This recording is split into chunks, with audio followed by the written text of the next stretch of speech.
A commercial drone is a small unmanned aircraft with an onboard camera that captures a bird's-eye view of the ground.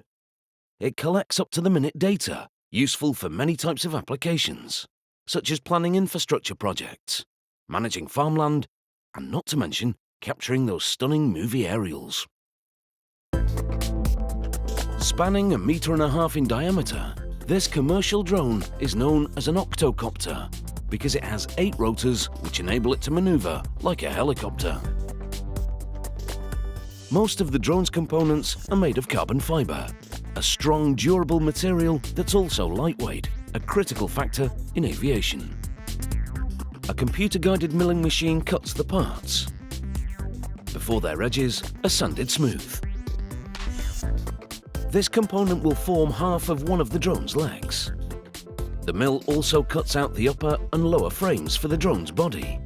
The 2 halves of each leg are then assembled. Some of the drone's components are produced by a 3D printer that builds the parts layer by layer out of a thin stream of plastic. This component is one of the drone's 8-arm receptacles.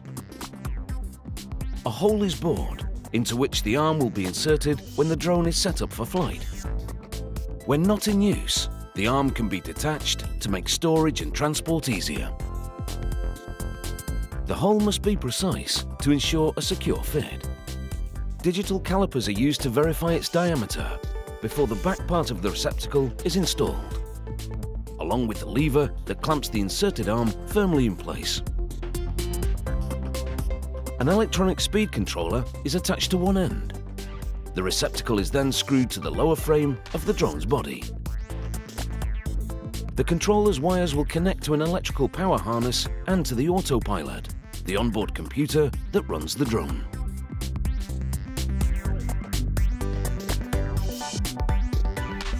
The 7 remaining receptacles are then installed,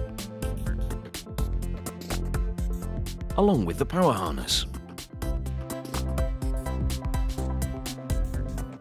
The harness has 8 connectors, 1 for each electronic speed controller. Next, the upper frame is attached, followed by the payload mount that holds the camera and the drive which stores the data. The payload mount is linked to a servo motor, which is guided by the autopilot. The drone's body is protected by a cover. To make it, a sheet of plastic is mounted on a vacuum forming machine, and the machine's heating element is switched on. The plastic is positioned beneath it and slowly heated to a malleable state. Once the plastic is soft, a wooden mold is placed in position before the suction is activated. The sheet is now lowered onto the mold, and the vacuum draws the plastic tightly against it.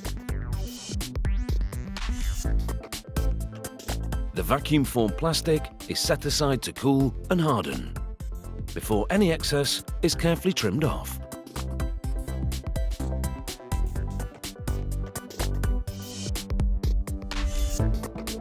A rough opening for the payload mount is then cut, through which the cover is secured to the computer-guided milling machine.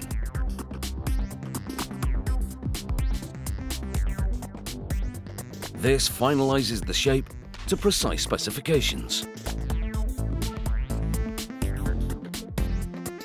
Once the cover is complete, it's installed on the upper frame.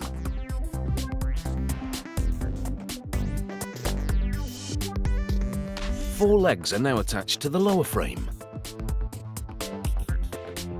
The camera is then installed onto the payload mount.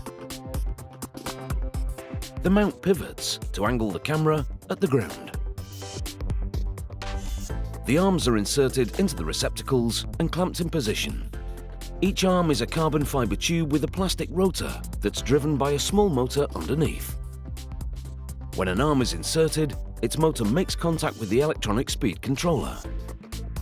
An autopilot is also installed. It will execute a programmed flight path and operate the camera. It also operates the servo motor that moves the payload and the electronic speed controllers. The drone operator can communicate wirelessly with the autopilot using remote control. And now we know how this is made, it's time for me to stop droning on about them. Up and away. But mind that tree.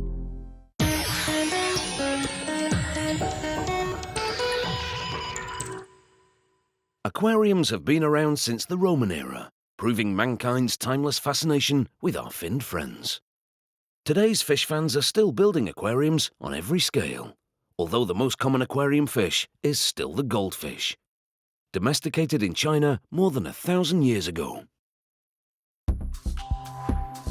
Goldfish are a type of carp native to Asia. They tend to be silver or grey in colour, but ancient Chinese breeders took advantage of orange and yellow mutations to breed a gold-coloured fish. As you might expect, aquarium goldfish start life as eggs. To start the breeding process, the males are first separated from the females. Telling the girls from the boys can be difficult. But if there are eggs, there's no question. This one must be female.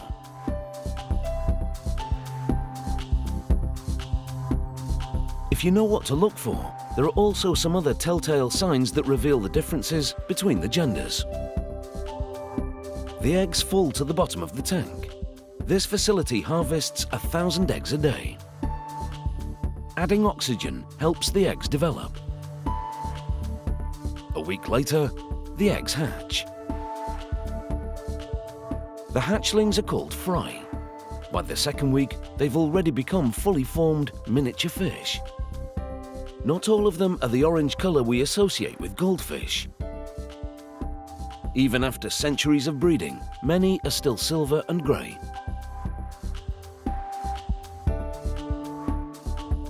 As the fry increase in size, they're transferred to larger holding tanks.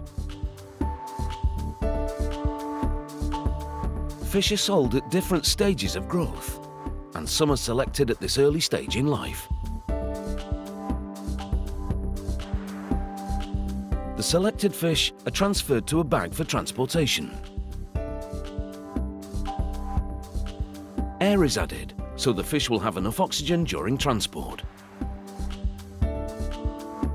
Other fish are retained to be grown on in a series of ponds. Each pond is 100 square meters and holds 500 fish. Their feed is designed to provide the nutrients necessary for growth. The fish are regularly checked for signs of illness, such as parasites or fungus. If necessary, a small quantity of antifungal treatment is added to the water.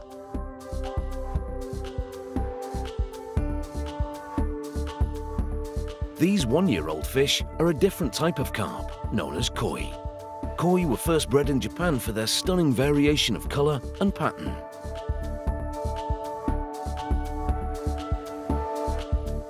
When required for sale, they're carefully collected with a shallow net.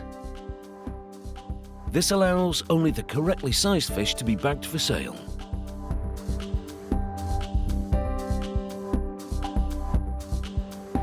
It's now time to prepare the bags of goldfish for shipping.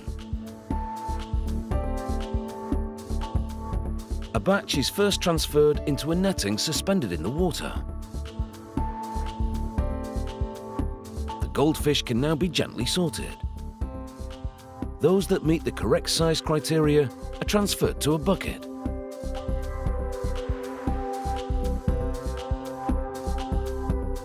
To prepare the fish for shipment, they're dipped in a green solution before being rinsed in clear water and bagged. The green solution contains a medication that helps reduce fish stress during transportation. Again, air is added to the bag to provide oxygen en route. They're then double bagged for extra protection.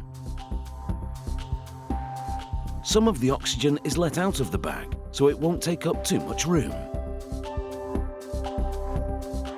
Before the tops of both layers are sealed.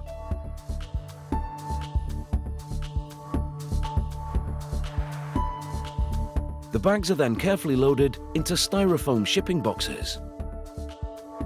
The box provides a rigid casing to protect the fish and also insulates them against temperature fluctuations during transport. This facility sells 50,000 fish every week and 2 million a year.